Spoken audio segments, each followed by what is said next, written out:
of the shirt, so I kind of like that version quite a bit. So I think I'll probably go for that version, maybe give him the gun. Um,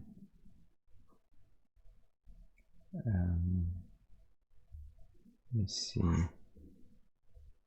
Yeah, that's kind of like what I got inspired by when I did this version. Let me see.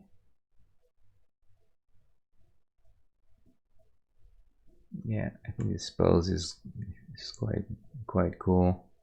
So he's got whatever, rifle that is. I think it's probably the M16 at the time. Most likely. I mean, I don't think they had any other assault rifle on in Vietnam among the troops. Actually, it was a very bad rifle. That was it was a really interesting, a very long documentary on Netflix. I think it's on Netflix, or is it Amazon Prime? Anyway, it's one of the two, where they have like 12 episodes, I think, of 2 hours, something like this. It's very long, like 24 hours of everything about the Vietnam War. Quite fascinating. Lots of pictures and um, images filmed there, at the time by war reporters that I'd never seen before. And I'm kind of like a bit of a history buff for World War II, Vietnam War, and the Cold War era. So I was quite excited to watch this, and I'm about midway through it. It's very very interesting. If you're interested by this period, it's fascinating.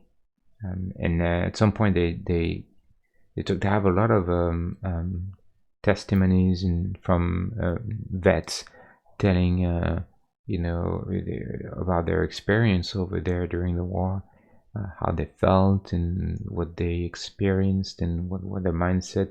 And also they talk about some just things that are purely very technical, and notably the weapons and the technology that they had. And they mentioned that they had the M16, which was, according to their own words, a piece of garbage. They really hated that rifle, kept jamming on them all the time, because it was not really made to endure the humidity and the heat and the mud and the sand and all the things that would always get in the action of the rifle and jam it at obviously always at the worst moment, when they were under assault. And you can actually see, it's crazy, you can see footage of soldiers being assaulted or assaulting a position, and you can see them firing and then jamming the gun and trying to unjam the cartridge that's in the in the chamber, and they kind of like try to jam it out, and they can't figure it out. So imagine being at the war, the amount of stress and fear and that you must endure, and on top of that, you have to worry that your rifle may not work, when you need it. So I can certainly understand how terrible that was for those men, and many of them being most of them actually being in their late 18s, early 20s. They were kids, and sent there drafted for the most part. The drafted started that didn't start right away, but after a few years, and so plenty of them were just drafted and ended up in a country that was thousands of miles from home. Most of them had never been outside of their um, of their country, not even outside of their town or state, and all of a sudden they talk about how they got thrown into this very exotic country, which they found very beautiful, when they got there at the beginning. and with all the new smells and the new people and the new colors and vegetation and the jungle and everything, and how they felt like they were literally on a different planet.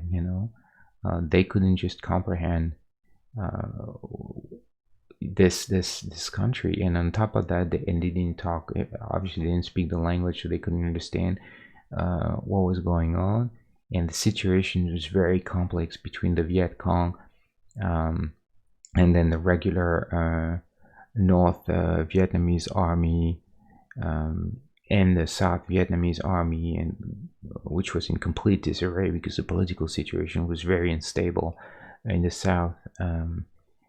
So most of the time they actually couldn't even make friend or foe. They didn't even know who they were there to protect, or who was their friend or their enemy. Very scary situation. I think that's one of the things that's interesting when they talk about Vietnam compared to I'll take this guy, compared to World War II, is that during World War II, and it's not to really to minimize the amount of horror and courage it took to be to be on the beaches of Normandy, or in Belgium, or anywhere in Europe, but or even in the Pacific theater, but but at least in during World War II they had a clear enemy.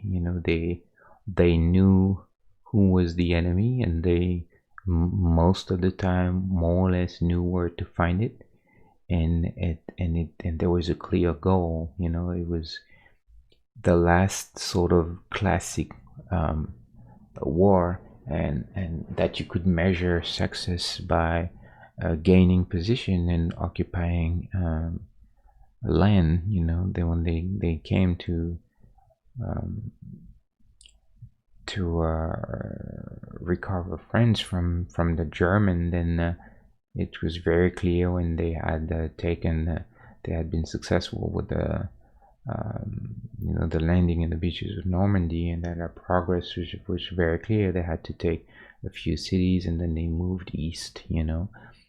But during the Vietnam War, there was no you could not take any land, any position, because as soon as they took a hill or something, then they would have to leave eventually, and then right after they left, the next day, the very next day, that hill was just reclaimed by the Viet Cong. So it was very difficult for them to understand what they even did there. They couldn't even understand it, and even the high command and the generals, they didn't really understand.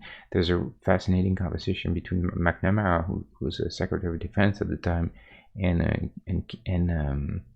LBJ Johnson, and Johnson asks McNamara, so what's going on in Vietnam? It's been war for 5 years, and there's no sign of progress. They keep sending more and more and more troops, and then McNamara on the phone and it's recorded. You can hear the conversation, replying to the President of the United States. We have no idea what's going on, and so that's a very scary proposition. When your president and your Secretary of Defense just admits, just flat out, that no one really in the high command doesn't understands how to end this war. Anyway, so quite a bit of an interesting a period of American history there for those who are interested. I'm not American, but I'm still interested, living in this country now for a number of years, about the American history, and it was weird because at the time, even though it was a very false impression, they had lost war, and the U.S. had lost war, but they had no one really imagine or the last big war was the World War II, which they had won, in a very spectacular fashion, pretty much liberating the whole world from the Nazis. And but then I think a lot of people, they were still under that impression. They had this image of America who was, in there for the right reasons to free people, uh, in against their, and it was mainly the new enemy was communism at the time. But obviously there was a different situation, and it was mostly proxy wars after that. But they didn't really, the public didn't even imagine that America could lose a war, which was a new concept, and for the people who fought that war, it's very difficult, because when they came back, they were very badly received, by the very same people who they thought they were fighting for. They I mean, if you've seen Rambo, this is not necessarily an accurate depiction of what happened, but certainly there's been veterans acting out when they came back, in a good or bad way, being rebellious and fighting and trying to end the war, and bring back their fellow soldiers to people going a little crazy, um, and PTSD was still something that was not admitted by the government of the United States, so they wouldn't even treat it. Born on the 4th of July is a very good movie about the Vietnam War, too, one I particularly like, done by Oliver Stone, who was himself a veteran over there. He fought during the Vietnam War, and you can see a true story of a soldier who came back, and he was very much like many of young men. They went over there with the idea that they were like their fathers, who had fought the Great War, what everyone calls the Great War. They were like, we're gonna be like our fathers. This is our time, we're gonna free the world. But they certainly didn't find what they were expecting over there. So how about we stop talking about the war, and we maybe try to make this character. How about that?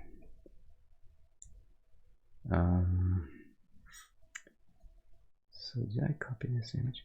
Wish I could find. I need to install. I have two profiles, one for streaming and one for my regular profiles on the Macintosh.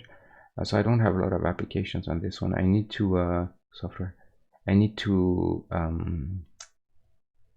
already need to install Chrome. I'll do that for the next time, because I really don't like Safari to look up for reference. Google Chrome is so much easier and better and across the board, really. I mean, Safari, I think, is completely outdated now. Doesn't really hold up very well against Chrome.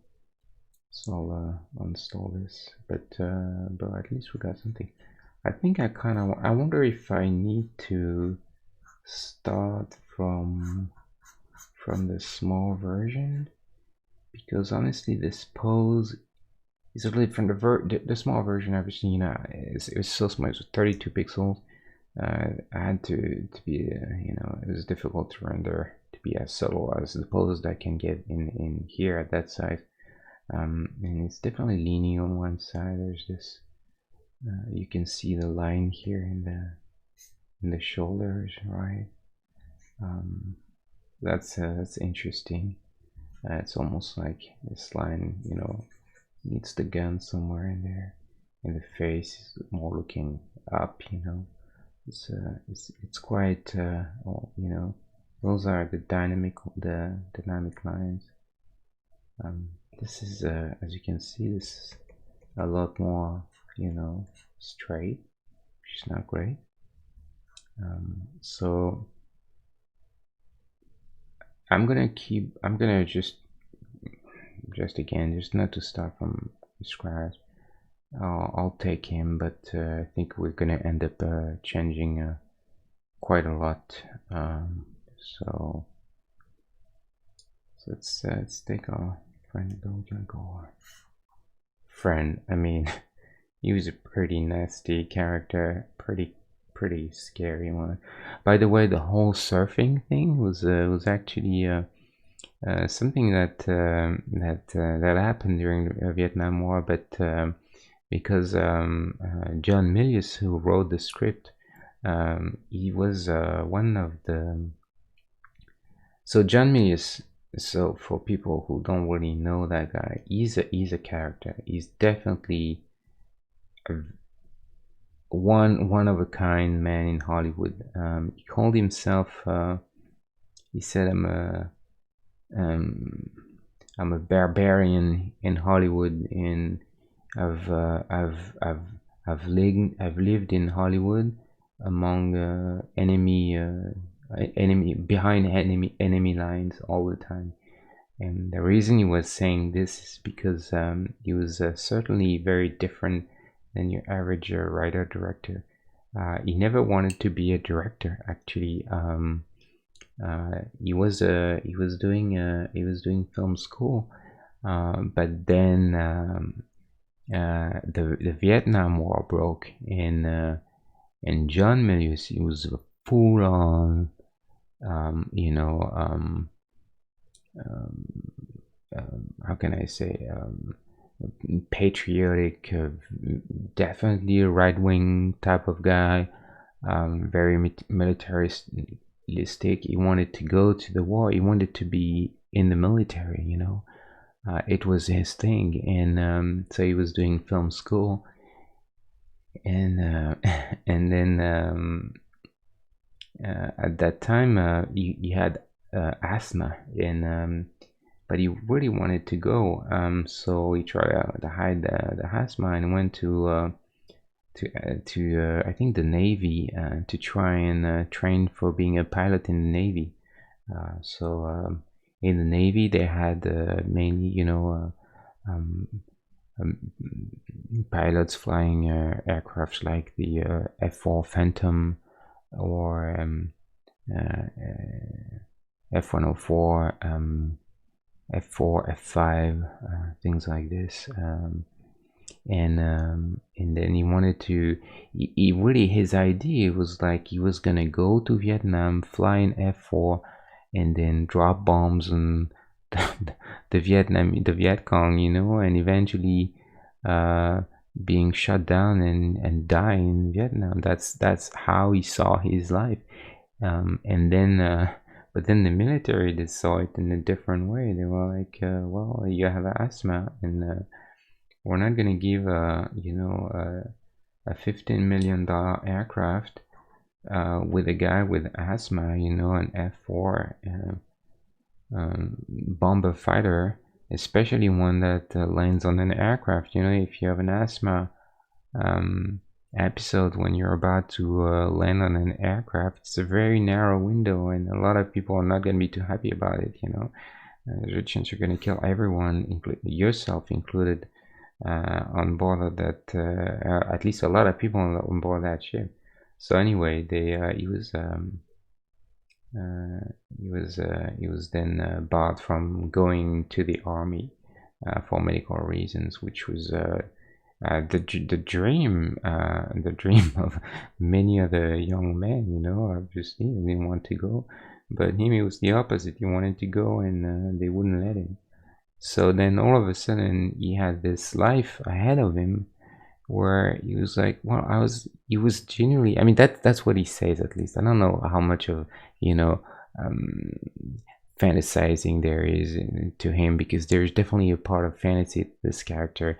He's very much a larger than life. He makes me think of another writer, Robert E. Howard, the guy who wrote Conan. And it's very interesting because he actually directed Conan that Robert Howard wrote. And I think that's why Conan was so good, because I think in a way John Milius and Robert Howard, they were very similar.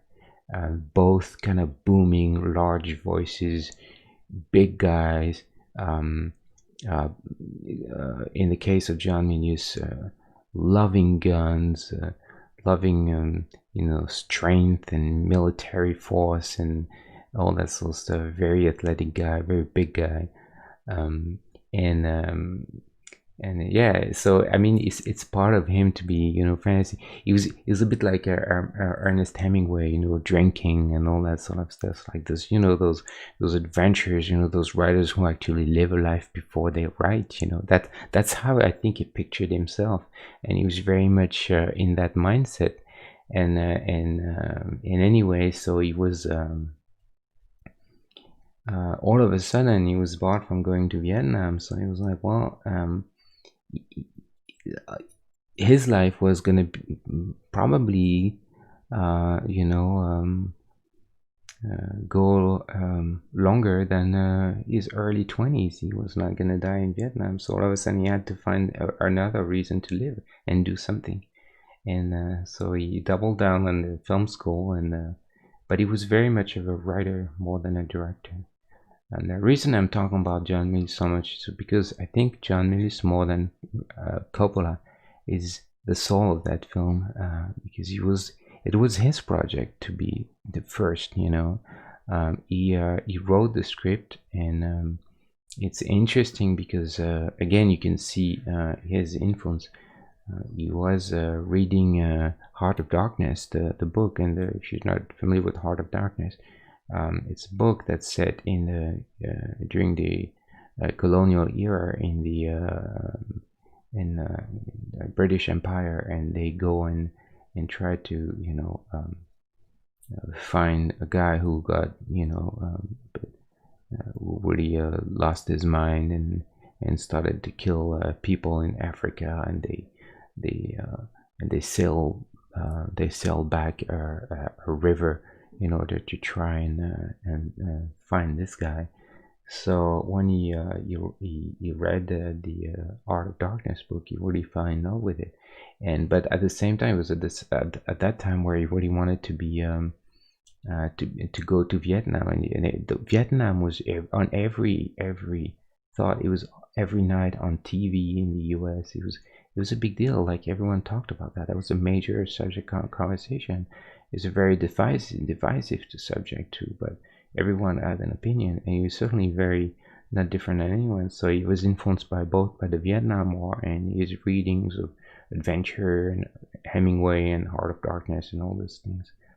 And he had the idea of mixing those two together, and that's how Apocalypse Now was born, by mixing Heart of Darkness and the Vietnam War in the context of Vietnam War, which is really a brilliant idea.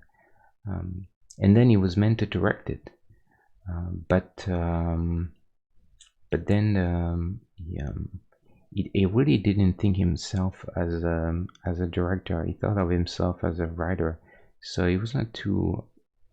He didn't really want to direct it, and then he met Coppola, and then I think they were in school together in film school, and oh no, I think he was pitching the script, and then Coppola. It ended up on Coppola's lap. I don't remember what's behind the story of that, but anyway, that's how the story goes, And just gonna change that green real quick. I'm sorry, guys. I'm not doing anything. It's terrible, but I find myself quite like I said, I'm very passionate about that period of American history. See, we're going to use the greens here to try and change that green really quickly. So I'm trying to isolate just the green. Don't want to touch the yellow. So you can see that here.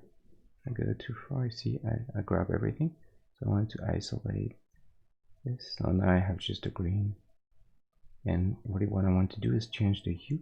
It's too yellow. I want more of that army green. So I'm gonna change the hue, bring the saturation up for now, and then we'll see what we do with that later on.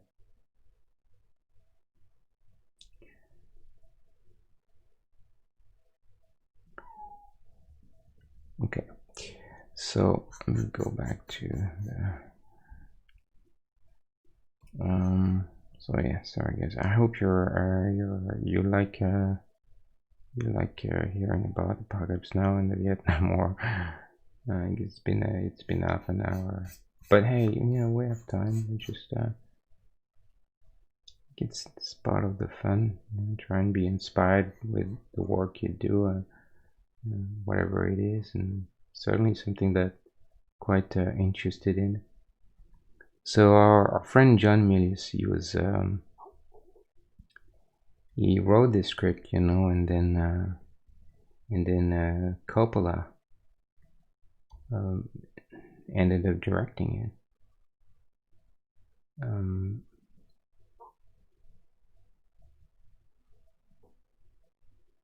Crazy guy, and he was such a. I mean, he's still alive. He's such a talented, an exceptionally talented writer.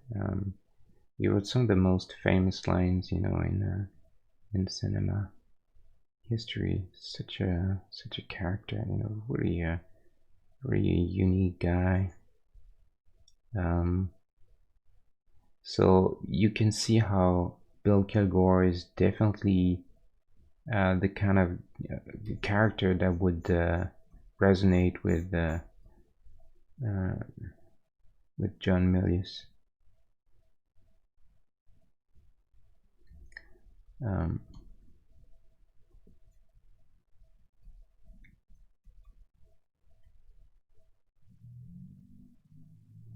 Yeah, John Milius, he wanted to die on board of an F4.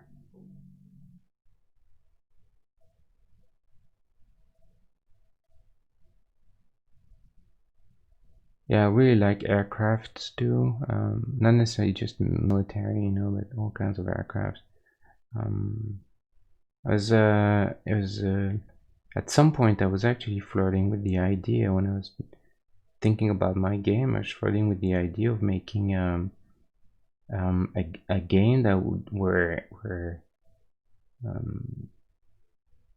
flying an aircraft would be a sort of part of a component of the game.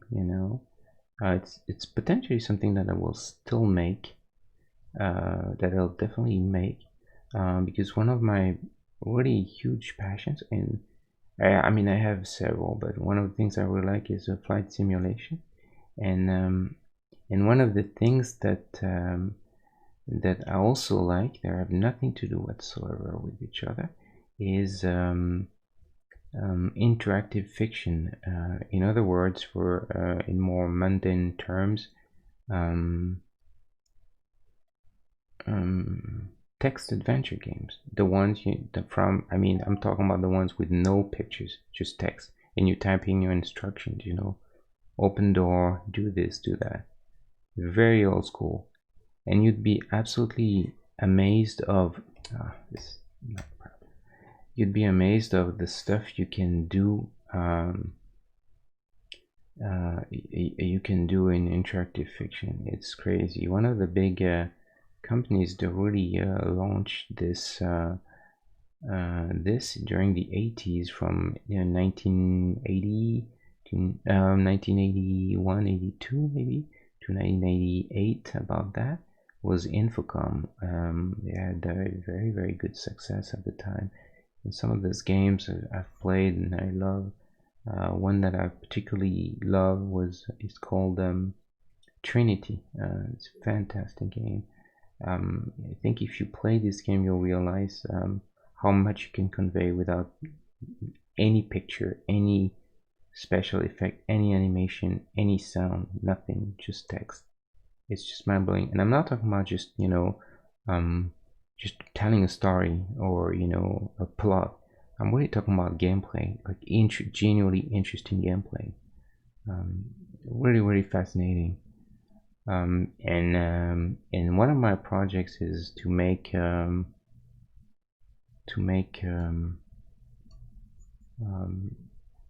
text adventure game, an interactive fiction game. And the idea is to, I mean, it's still it's still something that I plan to do at some point, but I need to make this one before. is to do a game set during the Cold War, obviously, because I love, like I said, I love this period of time. Probably 1962, at the peak of the Cold War, and make a game that would be some sort of a mix between Invasion of the Body Snatchers and some kind of Cold War spy story with computers and space race or something like this. This is something that I would very much love to do. So, see, that's the problem with doing this sort of way too small. I need to make sure that is about right size. So that's one of my pet projects. We'll see if I can ever make this. I hope so. It's quite easy to develop this sort of game. There is tools like Inform that are really good for that, and in the game I wanted to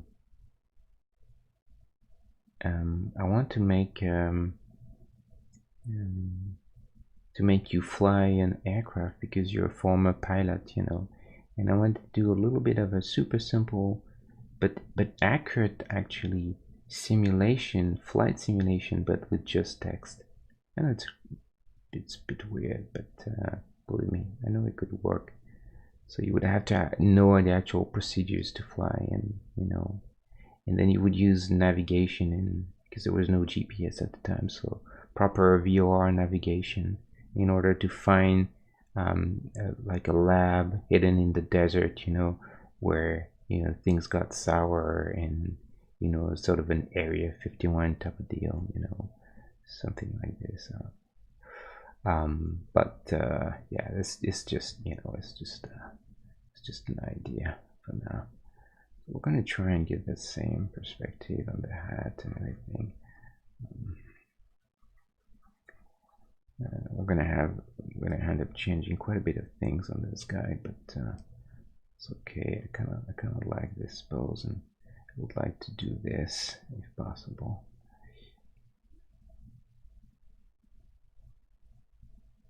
So I'm not gonna spend any time on the hat for now, because it's really not the point. It's just to do the blockout. Yeah, so that was something that I'm still playing with, this idea. It's good fun to think of projects that you can do, but obviously I need to first finish to make one game after another. Okay, not everything at the same time, otherwise I'll never get anything done.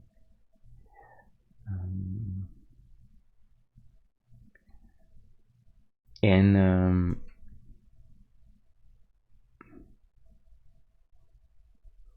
yeah, so my favorite aircraft, I'll show you my favorite jet ever made. It's called F-104 Starfighter. It's a beautiful aircraft. It's a very classic shape, very much the classic sort of 1960s supersonic jet. So this was a supersonic plane, which means goes beyond the speed of sound. You have subsonic. So subsonic is anything that goes under the Mach 1, the speed of sound, and then supersonic is above, and then you have hypersonic, which is several times above the speed of sound, something like Mach 5 or something is considered hypersonic. Look at this beauty. It's incredible. Such a beautiful shape. Those are not bombs. Like a lot of people, they look at this and they think it's bombs that they drop on people, but they're actually drop tanks. They're what they call tip tanks, and they're additional fuel because the fuel is stored in the wings, and this is when they need more autonomy, then they add those tip tanks and they add more fuel. Well, that's why sometimes you'll see a version without the tip tanks. And so this aircraft was very well known for being one of the first, jet fighters to go supersonic. And that's why it has very different types of wings, because at subsonic speed, it's a completely different flight model. It's very much like a conventional plane. You need more lift given by the wings, and so that's why you see generally bigger wings for smaller aircraft or slower aircraft. But at supersonic at the time, they really wanted to make things that flew well at supersonic speeds, and this was very much an example of that, the F-104. So that's why you have those little wings. It's basically more like a rocket than an actual aircraft. Problem with that is, look at, it's crazy how small the wings are. Problem with that is that this aircraft was very difficult to fly at subsonic speed, and most notably at landing and takeoff. And it was very much known as the Widowmaker because a lot of pilots died in this thing. That's the F-104. Chuck Yeager, very well-known test pilot, got into an accident that almost killed him in a modified F-104. That was a prototype that was made by NASA in order to try and get record altitudes during the 60s. And I was lucky enough to be able to actually sit in the cockpit of one of those, like a real one. They had an open cockpit in a museum not too far from where I live, and obviously when I heard about that, it was on a Saturday. I drove over there, and there you go, and that's exactly the kind of cockpit I sat in there, and it would just leave you sit in there and play with the controls and do everything, which was crazy. It's very unusual that they would let you do that. So that was an experiment. That was really cool. I'll show you the pictures at some point. I don't have any of my pictures there because it's different profile, but anyway, F-104. And this aircraft flew during the Vietnam War, even though less so than some others.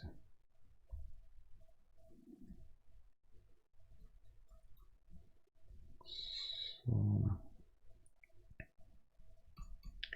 I want to bring back the this, and you see, in that case, I feel like I'm a little bogged down by the original pose, which is a shame. I don't want to. Sometimes that's why sometimes it's better. It's actually better to start from scratch than trying to.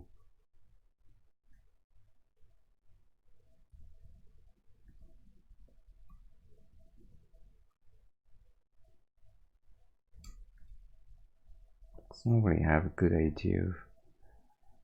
So I don't have the legs. So in that case, we're just gonna try to improvise there. One thing I could do is take those legs. Actually, they're really good. They're very much like the same kind of military pants, so I'm gonna steal those legs just to start with something. I'll change them probably, but I just want to get this will inform overall size and everything. Let's who's that guy? Oh, that's our friend. Who is he? He's MacReady. There you go. Come over here, MacReady. Gonna help us with our friend, our buddy there.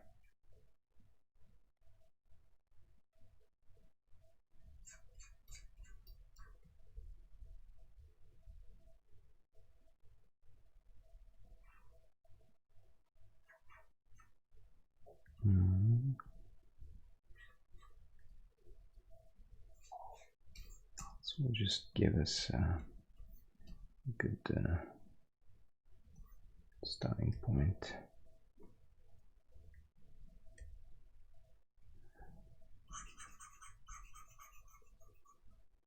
There.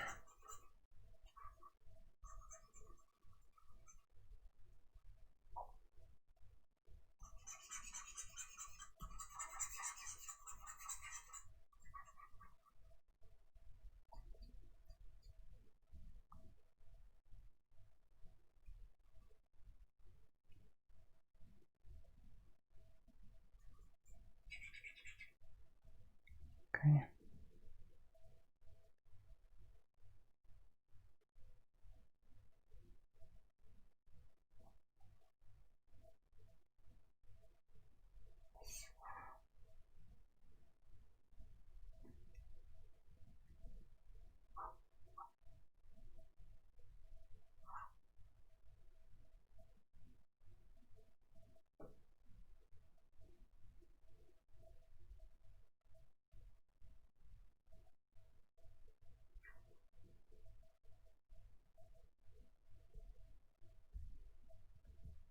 Oops.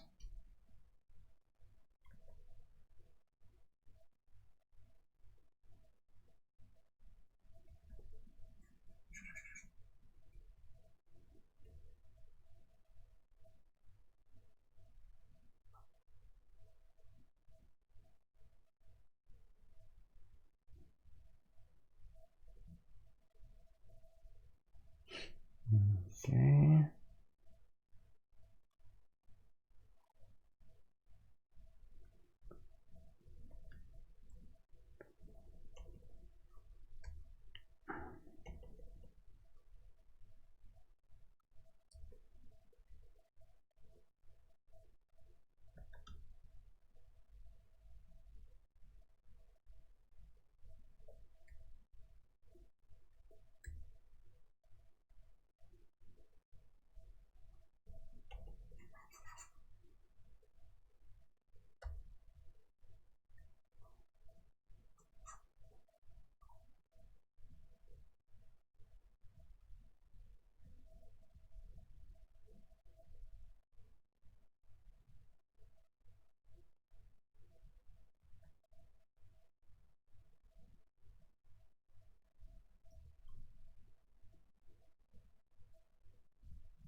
So we have a whole starting point, and I'll change this one gently so they're not exactly the same.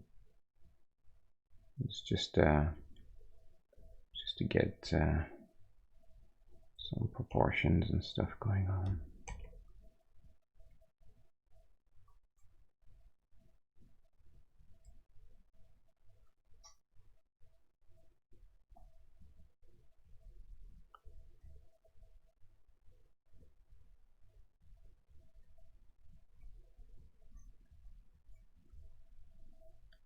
Going quite ugly,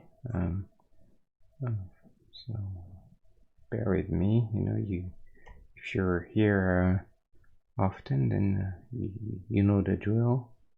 We do things pretty fast and not very pretty, because the goal is to try and get our values in our blocking, and then hopefully then we can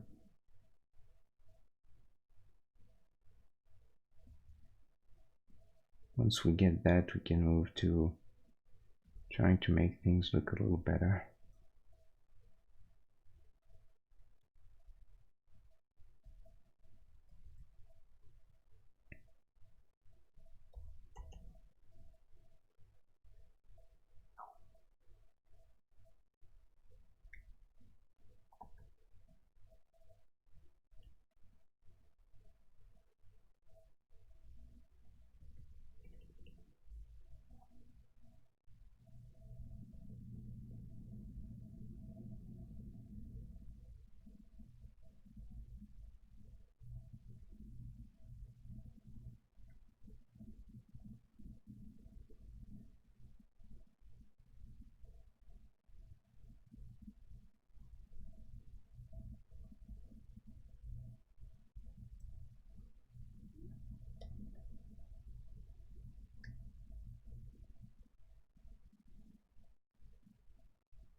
Let's real quick.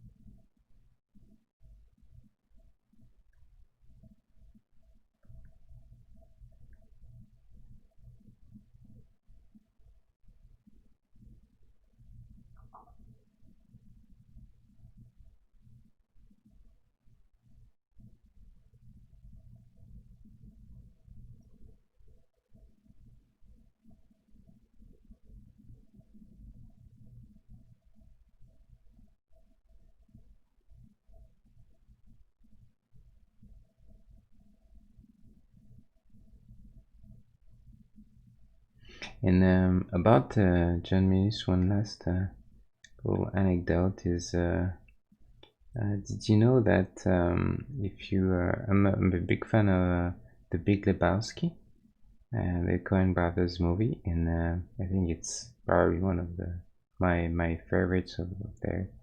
And Walter, the character Walter, played by John Goodman, he was actually inspired by to the Coen Brothers by John Milius, which they met, and they actually told him that he was the inspiration for Walter, and they're actually, and he thought that was quite funny. He didn't mind at all. But you see this, and actually when when you look at let me show you real quick. This is so funny because it is really obvious when you look at him. John, yes. Oh. I'm gonna try and find a picture of him.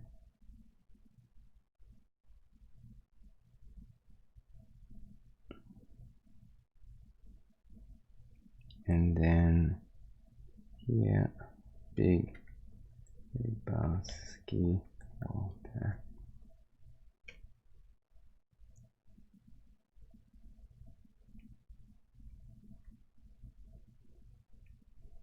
I can't type. That's okay. You see, when I stream, it's crazy because I get almost no internet. I look at the frames and they seem to be doing good. Yeah, I mean the bit rate is constant and flawless, but everything else in a computer, and it's not even the streaming computer. This computer doesn't stream, doesn't do anything. So I just don't understand why it's so. It just slows everything down. It makes no sense. It's just crazy. Look at this. I wonder if it's Safari actually. If it's Safari, I'm gonna be mad and happy at the same time because at least I'll have a fix for it. But it's crazy.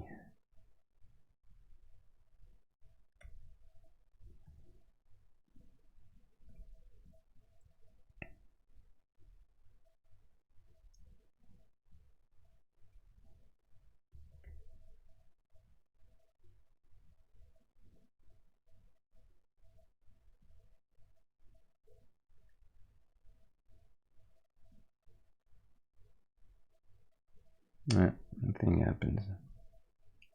Such a. I just don't understand.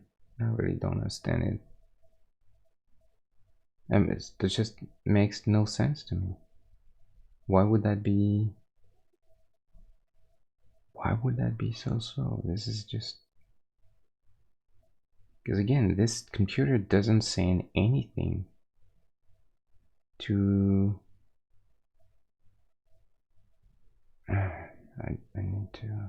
I need to fix this because this is really bad for everyone. But anyway, here's our guy, John Milius, and I think it's probably enough if you remember Big Lebowski.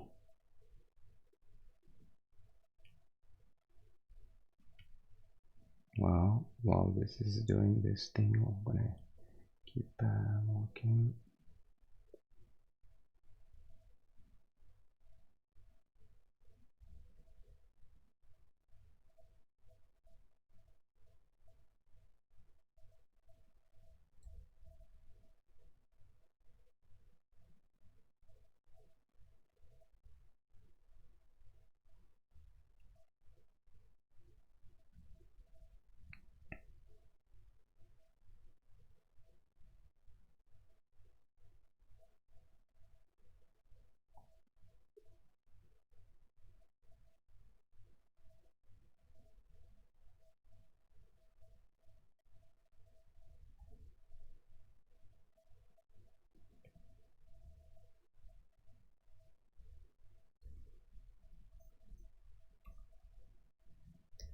Get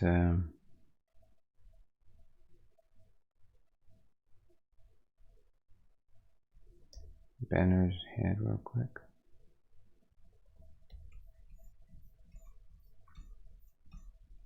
Just to get something to start.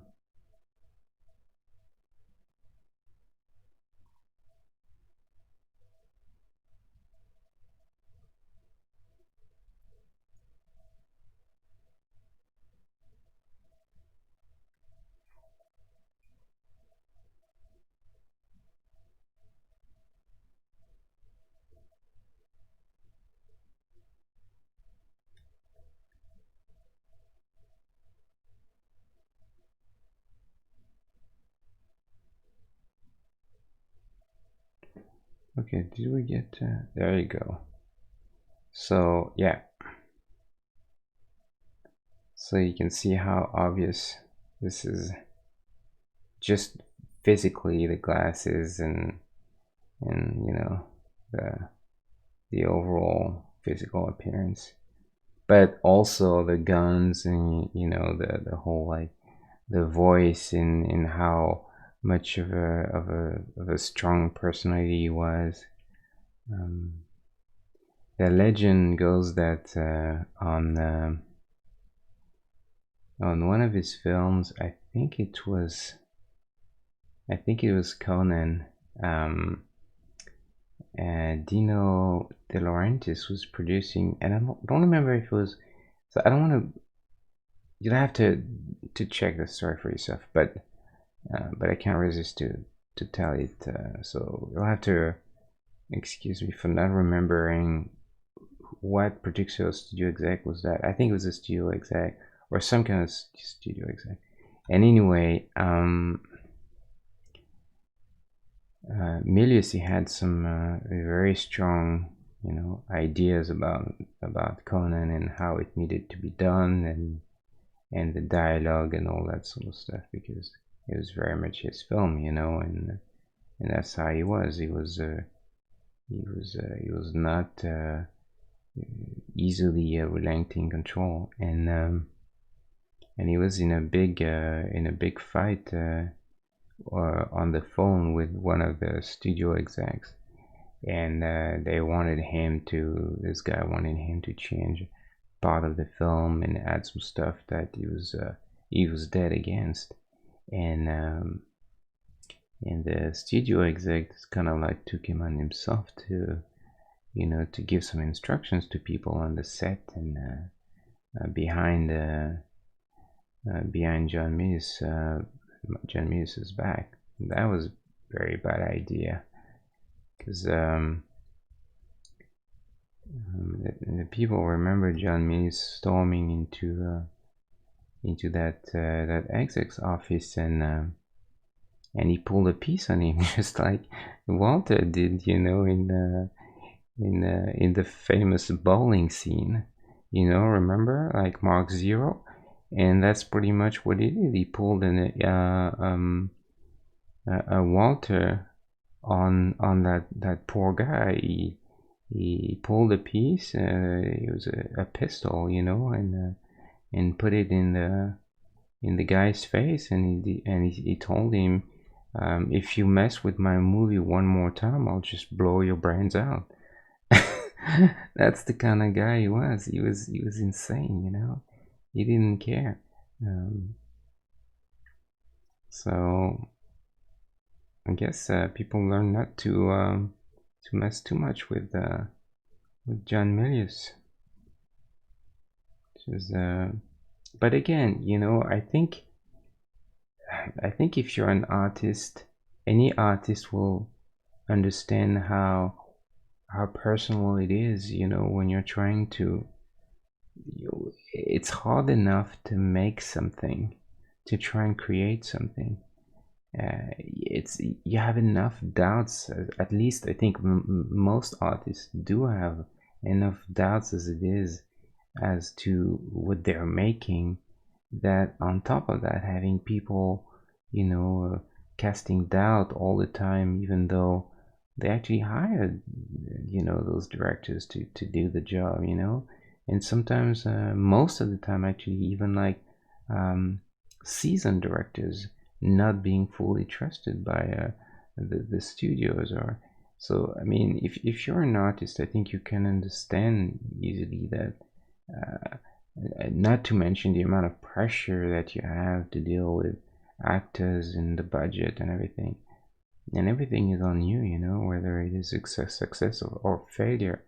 So, and also, most of the time, you're very passionate about the art, whatever it is that you do. So, so you can understand. I think it's something like I wouldn't threaten someone, at the job. Um, this is definitely a line there that I would not cross. I'm not that kind of guy, but I can understand uh, the where he came from, um, and people have different ways of expressing their frustration, and I don't think he would, I mean, never kill anyone, or even that I know of, or hurt anyone, John Mays. But there's some interesting stories about him, and people are sure to remember him. He's kind of like the opposite of Steven Spielberg, which is such a nice man. Such a gentle guy, with everyone apparently. I mean, from what I hear from some people in the industry, obviously I don't know Steven Spielberg personally. Never worked with him, but it seems like he's such a gentle person, that manages to get what he wants. And not to say that he doesn't know what he wants, or he doesn't have any personality. Quite the opposite, but he manages to do it without being too aggressive. Kubrick was also a very very aggressive director. I think many of those guys, they tend to have this sort of personality where, I think it's a combination of, power and pressure. It kind of, sometimes can turn a little bit ugly. Look at this short little guy. Look at how small he is. It's like, hey guys, it's not very impressive. Come on, Bill, you can do better than that. Okay, we need to fix this ASAP. What's the issue? What seems to be the problem, Bill? Okay, let's look at the waistline. Okay, so we want bigger legs for you. That would be a good thing. We can't do that to him, Like, imagine the line. I love the smell of napalm in the morning. By a guy who's like 5'8". That didn't, I mean, 5'6". Wouldn't be that impressive.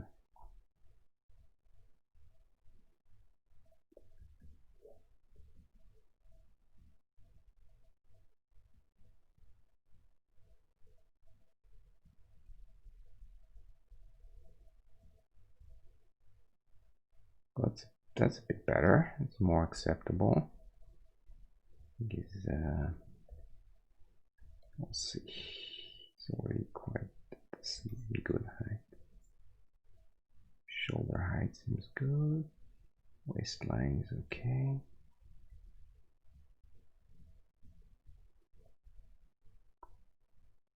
But anyway, I encourage you guys, if you want to know about this apocalypse now, there's a documentary. It's very good about. I love those stories of insane projects that nearly killed everyone. It's just I found them quite entertaining because I guess I've being myself in a entertainment industry, so to speak. Yeah, I can relate to those stories. They make me laugh because it's like I guess it's like watching The Office. You you've seen these situations. You've seen the stupidity sometimes, and just the craziness of things, and it's just funny that and in a documentary it's even better because you're like, wow, it actually happened. Those guys, they really went out there and doing all those crazy things. In that documentary, you see an apocalypse now. They couldn't, they wanted real helicopters, and same in 1979. You can imagine there was no CG or anything, so you needed to go out there and film, and anything that you wanted to do. And so Coppola, he wanted some real helicopters and flybys and dropping bombs and stuff. And I can't remember the name of. Let me check. I think it was Thailand. I'll double check. But they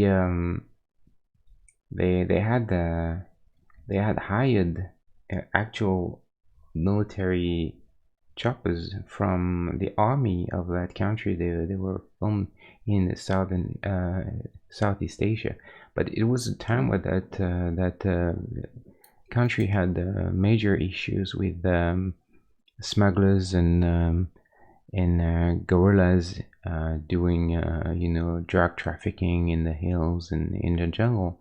And so once in a while they would have to go in in a mission to try and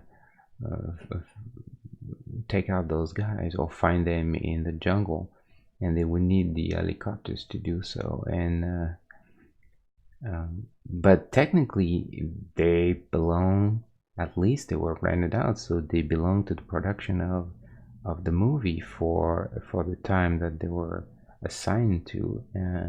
But they didn't care because they were actual military helicopters and they didn't have that many of them. So right, you can see there's like the scene in the documentary, and Coppola, he has this whole full like setup, 8 cameras filming from every angle, and the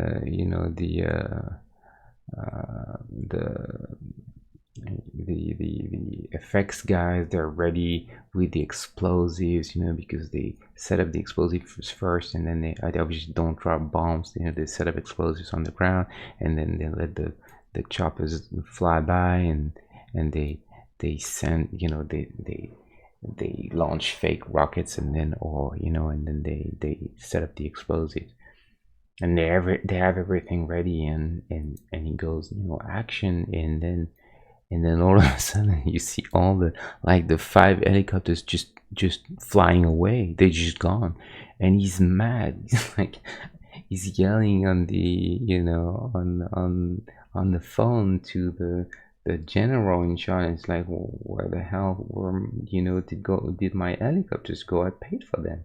And the guy's like, well, sorry, I mean, we're in wind of some trafficking in the hills, and we need the helicopters now, so you'll get them back later. And he was like, well, When is that later? And it was like, we don't know. Later is when we'll say it's later is later, you know, we don't know. You just have to deal with it. So imagine the and then all the whole setup, all the cameras ready, rolling, and film is not cheap, you know. When you roll for nothing, you know, it's one of the big expenses of a film at the time. It was just sheer film, you know, film stock. It doesn't come from cheap, you know. So anyway, poor Coppola, he had so many issues. Didn't have a an ending for the longest time because when he kept changing the script that John Milius had written, and he had this idea of this very sort of almost metaphysical experience, you know, of a movie about Vietnam, which was really interesting. But you have to remember the time, you know, it was the 70s. They were like full on LSD and everything, and so it's very much a film of that time.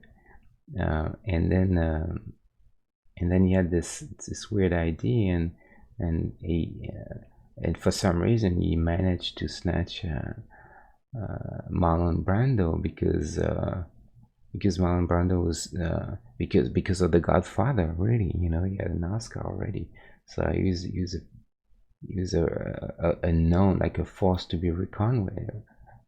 And so he got Marlon Brando, who was at the time a massive superstar. You know, he was in the sort of like the it was kind of the end of his career though, but he still he had such an aura, you know. And then they got him, and then right away Marlon Brando said, "I don't want you to film me to show my body." And he was like, well, "What do you mean? You're a character in the film." And he was like, "Yeah, but you know, taking some weight and stuff, and I don't want you to show me." And he was dead serious about that. And Coppola was mad. You know, it was like they paid some. I think they paid like $1 million per week or so. It was crazy. It was just insane at the time. The salary they paid him. It was like 10 times the average of any other star. And so he was just like furious. But then it was in Marlon Brando's contract. He had that written out that he would require to be filmed under a certain light and certain angles and everything, because he didn't want people to see that how much weight he had put on. And so poor director has his main star not basically not wanting to appear on film. I mean, just the madness of this industry, and so that's why you see the all the very famous shots. You know, they constantly spray on Marlon Brando's face some water to look like he's sweating, you know, from the jungle, and they play this sort of chiaroscuro lighting on him, always, you know, penumbra and backlighting and rim light and kickers and close ups on his face, and it's never been the intent of Coppola to do that. It was just because he was in Marlon Brando's contract not to be shown how fat he was. So and then he was celebrated for that. Coppola, you know, it was like, oh, what a genius! Look at this guy, the way he filmed, you know, Marlon Brando and the intimacy with that monster. And I've read some hilarious stuff about that, you know, but it's just that, like I think any artist, you know, they put a lot more of themselves into what they do, you know, and they found the genius because they are expected to see it. Not to say that Coppola is not a brilliant director; he certainly is. If you see in the conversation, it's a very strong film, one that's not very well known actually, with Gene Hackman. But so not to say that he doesn't deserve anything, but and certainly that was not his idea. So and that, I think that's kind of a lesson too that you have to, as an artist, that you can learn from, is that sometimes when you're desperate and you think that people are imposing on you some really stupid constraints, uh, uh, maybe a few years later when you'll be famous and people will think that it was all your brilliant idea, and you'll just have to make with what you have, and sometimes for the best.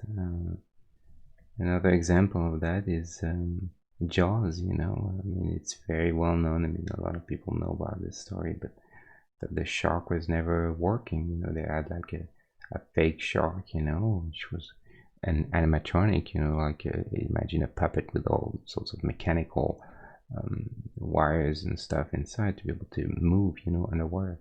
But this thing was made out of metal mostly inside, and they filmed in the ocean. So just imagine what it turned out to be. Really quickly, the whole thing rusted, and before they knew it, nothing worked. And so Richard Dreyfuss, really funny, he recalls that all he could hear was always Spielberg saying action, and then he would wait for like 5-10 minutes, and then they would hear the shark is not working, shark is not working. And so they ended up just having to do without the shark for the most part. And a lot of people who have studied film, they say that it would have been a very different film if the shark had worked for the most part, because then it forced Spielberg to be creative and find ways of scaring people without showing the shark, and it became more of an alien thing, like Ridley Scott. You barely see the alien most of the time, and yet it's still probably one of the most frightening monsters ever created on film, and you barely see it in the first movie. So yeah, so I think that's kind of funny that, well, and also so back to Apocalypse Now. There was they they had no, they very quickly they just ended up more or less abandoning Milius' script, because Marlon Brando wouldn't even obey most of the director's instruction. He was not interested in, like, he wanted to change dialogue and everything, and what's his name? Coppola had this concept of almost a psychedelic experience about Vietnam. So I mean, you think about John Milius, and you can imagine that this script was probably a little bit more grounded than they ended up shooting. Um, uh, Maybe not for the best, but that's what it was. So anyway, they ended up changing everything. But the problem is that Milius was not on site, and he wouldn't rewrite. So and he wouldn't have made any difference anyway, because it was so Coppola was so set on doing his thing, and Brando was such a character that they couldn't really. There was no way any of those guys was gonna follow a simple script. And so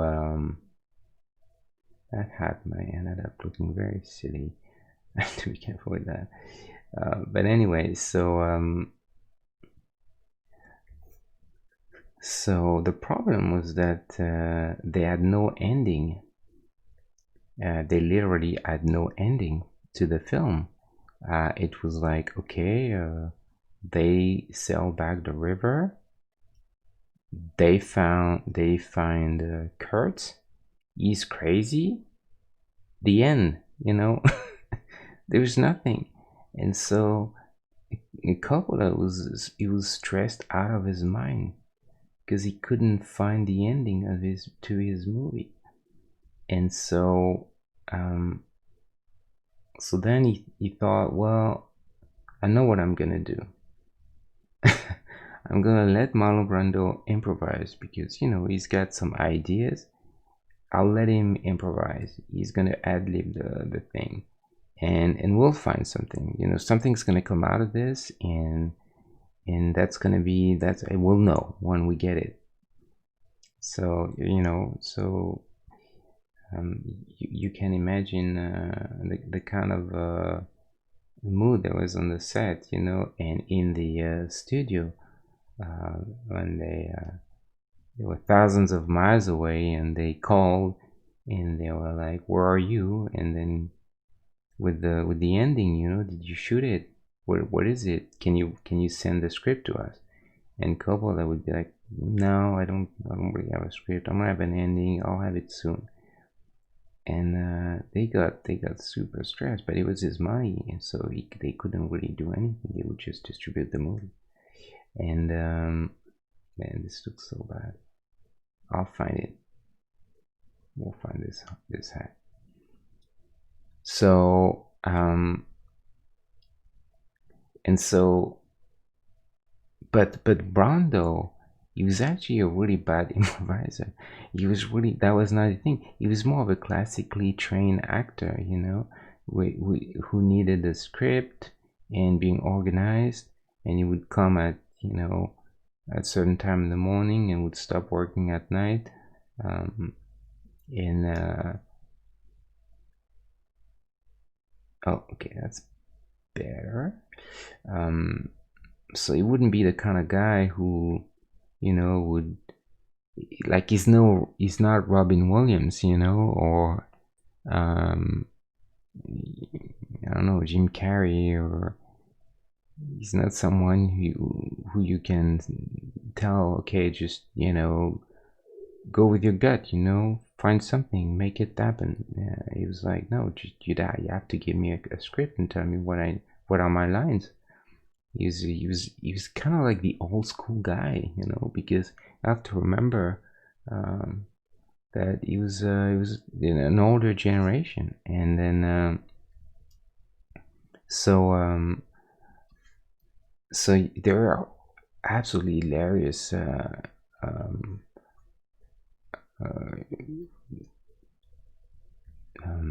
portions of film they kept, where they basically roll camera, and Marlon Brando, he's got the nice chiaroscuro lighting and the fake sweat and everything, and he holds his head in a very sort of Shakespearean pose, and he's like, oh, he's super intense, and he just talks about mandarins or like fruits, or like the weirdest stuff, like completely, because he doesn't even know what to say. He has no idea. He doesn't even understand who the character is.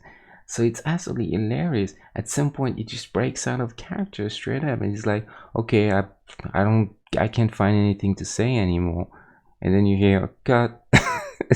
It's like, it's insane. And then they pay him a fortune, like $1 million a week, to do that. And this is straight out of Francis Ford Coppola's pocket. So I mean, just the insanity is just so funny, certainly not funny at the time. I'm pretty sure, I'm not making fun of them. I can understand how, and but it's just, oh man, wow, really. Absolutely crazy, crazy stuff.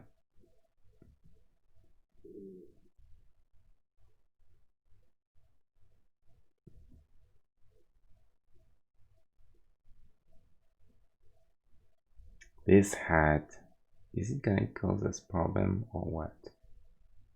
I think the answer is yes.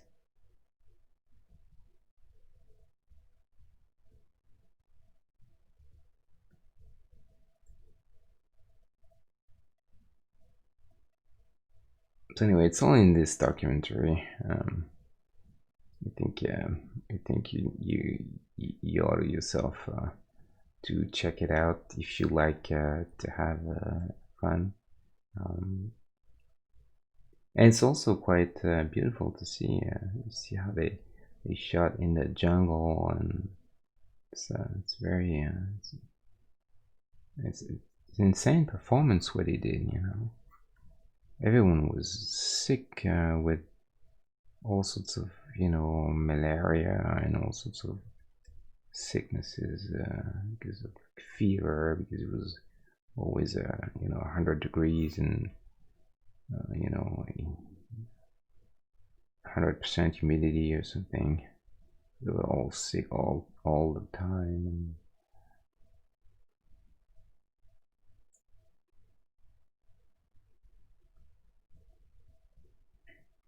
Another documentary about a film that really turned bad. That was absolutely. I mean, it's some of those productions, they just for some reason they're cursed.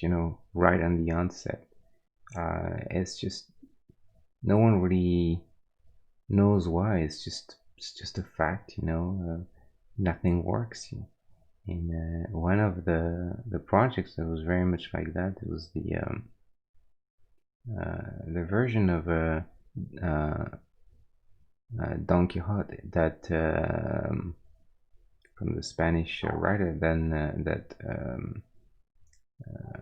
Brazil director Terry Gilliam wanted to do with Johnny Depp and Vanessa Paradis, French actress, and Jean Rochefort, French actor, who was Don Quixote, and then and this film, nothing worked. Absolutely, it was like disaster after disaster, just pure like bad luck all throughout, just crazy stuff.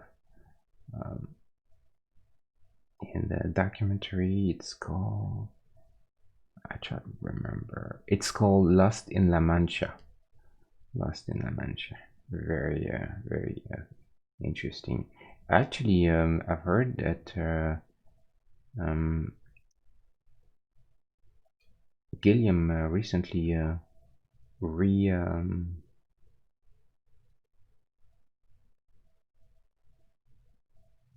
he recovered the project.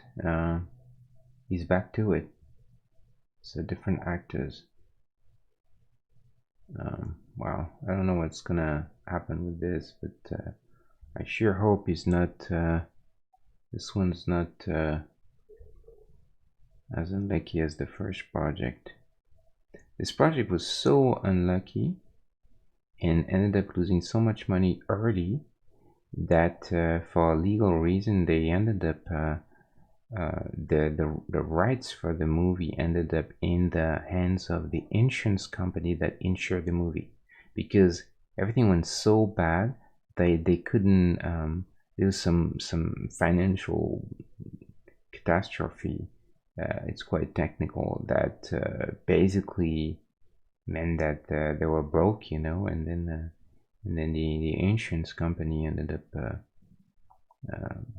buying back the movie, and so Gilliam couldn't make a new version of it without negotiating with an insurance company, which is just the weirdest thing. His own movie rights that he couldn't make. Yeah. A story like that happened with Sorcerer. Um, Sorcerer was made by William Friedkin. William Friedkin did some really interesting, very scary movie in the 70s, like a Cruising, or is very famous for The Exorcist. And so William Friedkin, he did this film called Sorcerer, and it's the remake of a French movie called Le Salaire de la Peur, which was translated in the US by as the wages of war, the wages of fear, which Le Salaire de la Peur really means. So it's about those guys who are hired by an oil company. They have an oil rig that blows up and spews oil and fire into the sky for days on end, and they're worried they're gonna lose all the oil that's in the ground. So they need to quickly extinguish the fire, and you've seen this during the first Gulf War, and when the Iraqis, they would put the oil rigs on fire so that the U.S. troops wouldn't be able to get them. It's been some very famous footage of that, and then and so this film is about these guys who are hired by this oil company to do the to basically, because the only way to extinguish an oil fire, an oil rig, is to blow out to blow out the fire with enough force that it just cancel all the oxygen out of it. It creates a vacuum of oxygen right at the source of where the fire, because otherwise there's so much oil going out that the fire is constantly fed by this. And so you can't just put water on it, because water and oil, not a very good combination. And so there's basically no way to take out the fire, because the fire is constantly fed by the petrol and the oil coming out from the ground. So one way of doing it is to blow it like a candle, literally.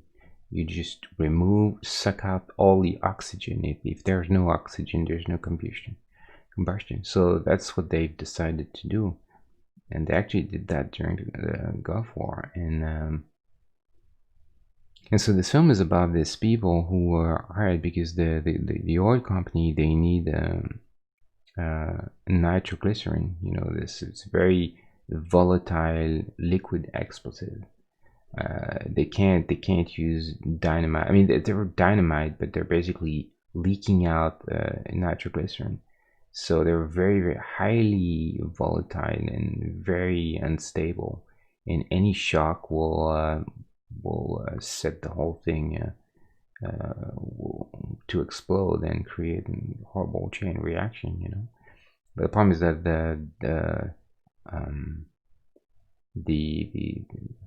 the nitro is not where the oil rigs are, so they need to transport it through the jungle in trucks. So you can imagine having this highly volatile, super extremely dangerous compound in a truck that you need to drive in the most chaotic, unstable terrain ever for miles. It's a very good story. I mean, it's a pretty intriguing premise.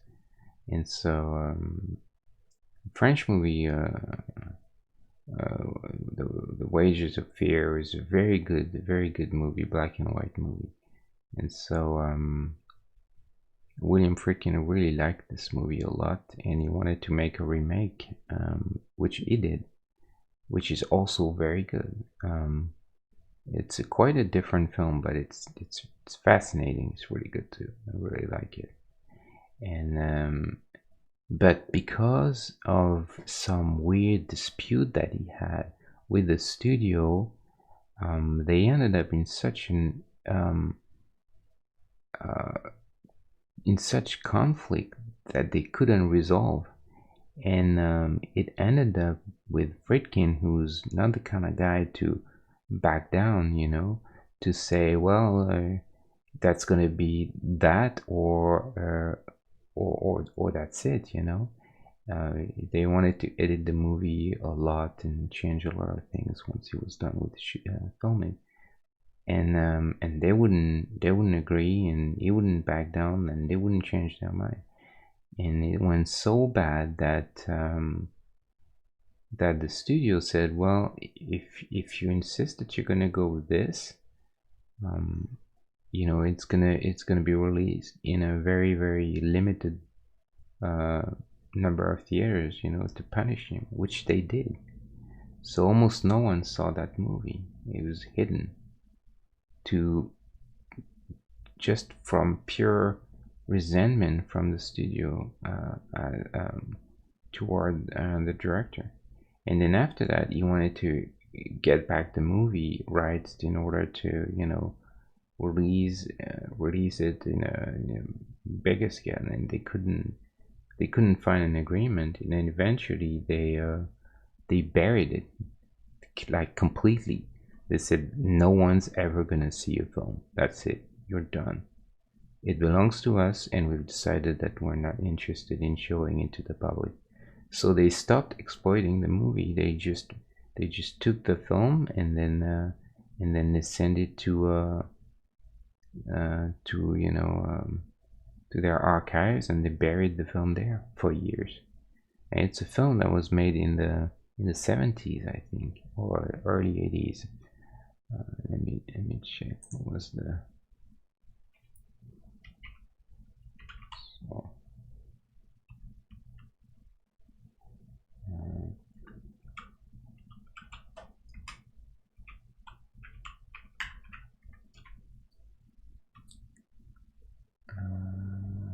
77? Yeah.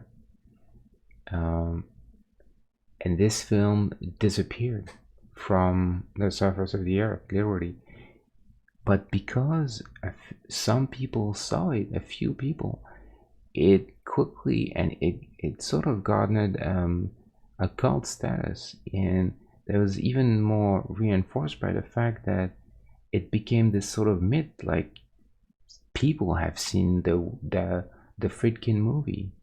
It's sensational, it's based on this story, and it's great. And then some people say, no, it's crap, it's not true. This movie was never made. It's a legend. So it was weird because the whole thing became almost like a myth, like a legend. And for years on end, it was debate, as some people actually denied the existence of it altogether. They said it's never been made. It's a myth. There's never been sorcerer. Um, but it turns out that the film existed, and it was actually quite good. And then and I didn't know. I mean, for years I knew about this story, and I was like, God, I hope it's true. I hope there's really a movie there, and I so want to see it. So I was kind of looking for it, and then at some point they surfaced with some new discussions with the studio, and they said, well, we may have found an agreement. And so all of a sudden it was like, okay, there is a movie, there is something. And I remember seeing on Amazon, it's like complete random. I don't know, I was just looking for stuff on Amazon, and I remember seeing pre-order Sorcerer Now, like the DVD, and I was like, there is no way. Finally, this thing is gonna come out. I'm gonna see it. So I ordered it right away. And yeah, it came out. They did a nice restoration job, and they finally this film was finally seen by most by the public, something like 40 years after it was released or made for the first time. I mean, a crazy story.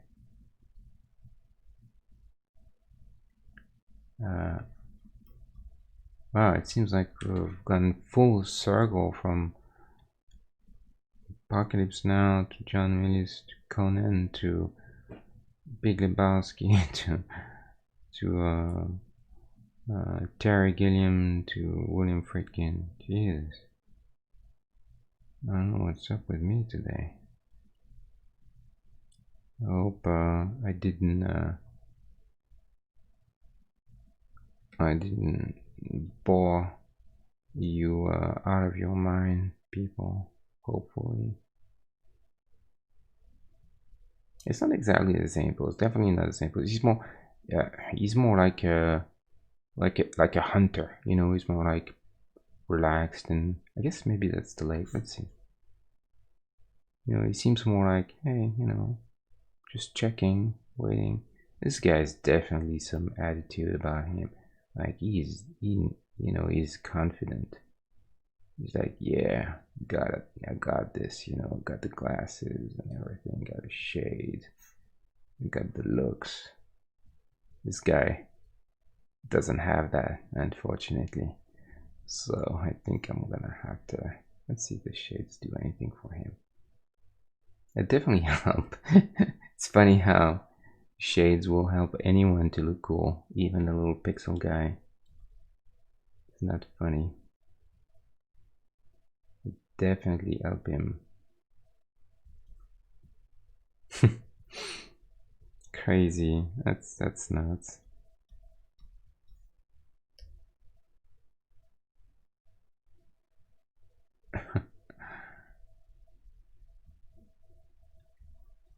I'm getting a little bit tired though.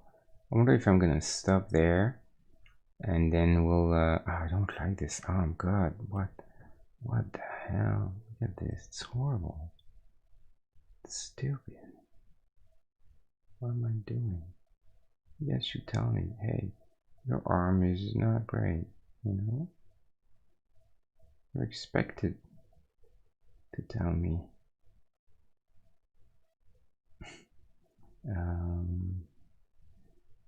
He's gonna have this little thing.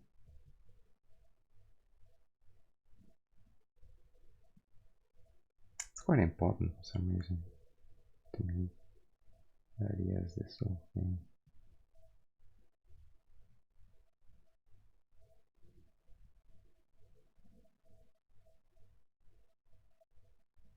What's going on with this? Oh, come on.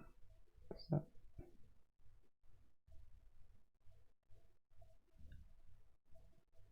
We'll find it. We're gonna find a solution one way or another.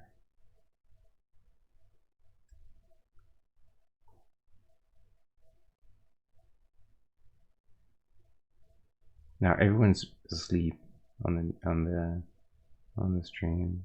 I've been talking to myself for the last 2 hours. I know it. It's fine though. Maybe you'll watch the VOD and be like, wow, he sure likes to talk about film.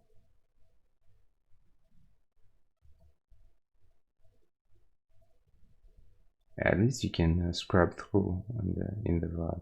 You don't have to listen to all my ramblings. You can just look at the pixels. By the way, so that's makes me think this is something that I want to do. I haven't done it yet, but I want to start a YouTube channel, and on it, so I have two options. Whether it's either I put all the streams just as they are, you know, like the full on, but I think you're limited to the amount of stuff that you the length duration of the videos you can put on YouTube. And I don't know if people on YouTube, they really want to see a full stream with like all the stuff when I talk about stuff that is not directly related to the art. So I don't know. Or the other option, I've tried the experiment, is and it works quite well. It would be to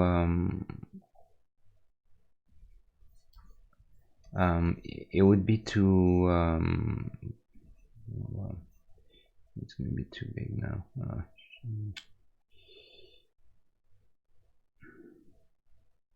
think it's a bit too wide too. So the option would be that I tried was to just hold on. Sorry about that. I'm gonna finish my sentence in 1 second. Just to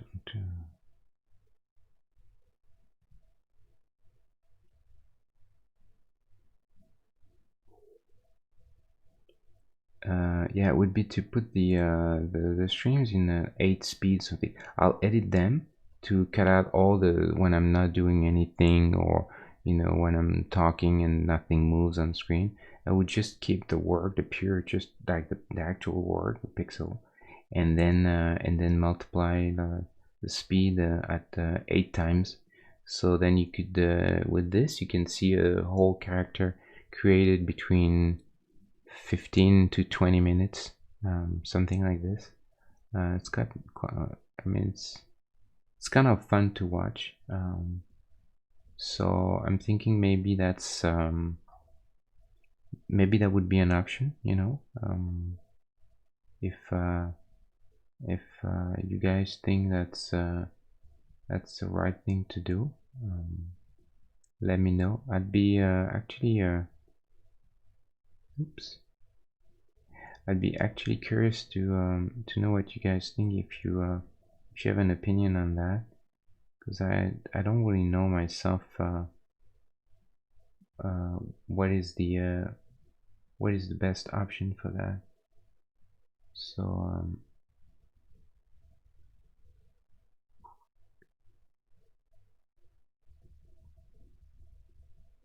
if you guys have an opinion, you can whisper me, or whatever, leave a comment on the Instagram, or whatever you guys feel like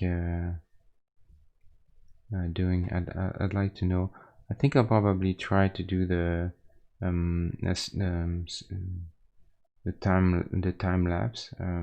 So I don't really think that people want to sit through 3 hours of me rambling and doing pixel art. I don't know if YouTube is the platform for that. I think this is more of a live thing, where if you're there, you can interact a little bit, and I don't know. It's just a different vibe, I guess. So you oh, knew it. I knew it would crash. God, I hope it didn't destroy my file. Wouldn't that be crazy? We've done all this and there's nothing left.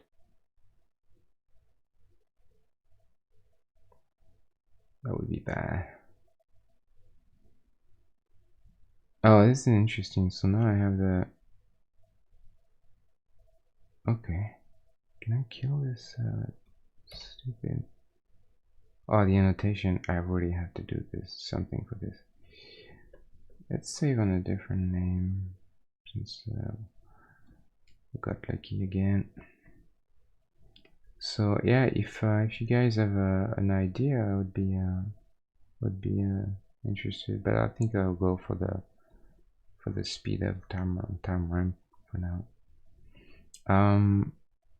It's I've been streaming for 3 hours now, so it's usually good time for me to, and I'm not really I'm pretty slow, so it's usually a sign that that I'm doing not very well. I'm a little tired, so I'm gonna wow, again? No, whatever, that's the alert that comes late. So we can I think it's a good time to stop. I mean, I have more or less a little bit of a starting point for him. It's not too terrible.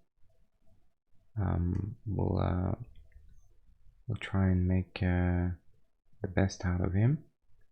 definitely have to change legs so they don't look like his, or I'll have to change his legs no matter what. His legs work well on him, so maybe I'll change his actually, because I don't think those legs work so well on him. They actually work better on him. So maybe I'll steal the legs. They'll change legs. We'll see. It's funny to see them. I like to see them all together like this. It's kind of cool. Yeah, that's gonna be it. Let's call it right at the 3-hour mark, and as usual, I thank you all very much for being here. It's a bit big.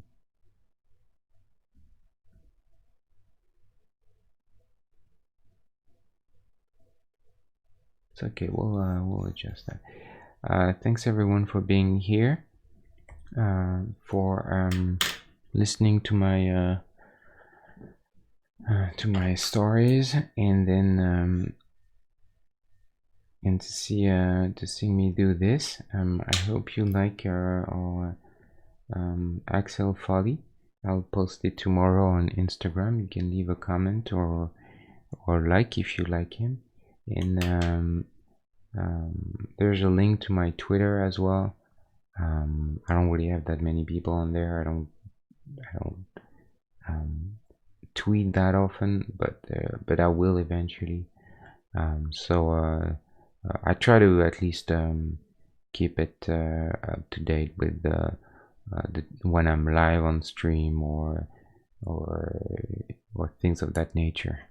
So that might be a good platform eventually to get real-time sort of feedback on what I'm doing. So thanks again. It's been fun. I had fun doing those two guys. We'll keep going with Lieutenant Colonel Kilgore on Wednesday at the same time. It's going to be 8:30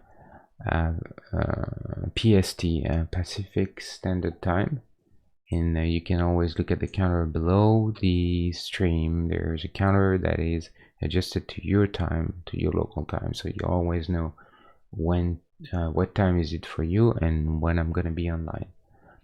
Now I'll see you on Wednesday. Thank you again very much, and that's it. I'm out. Bye. Thanks.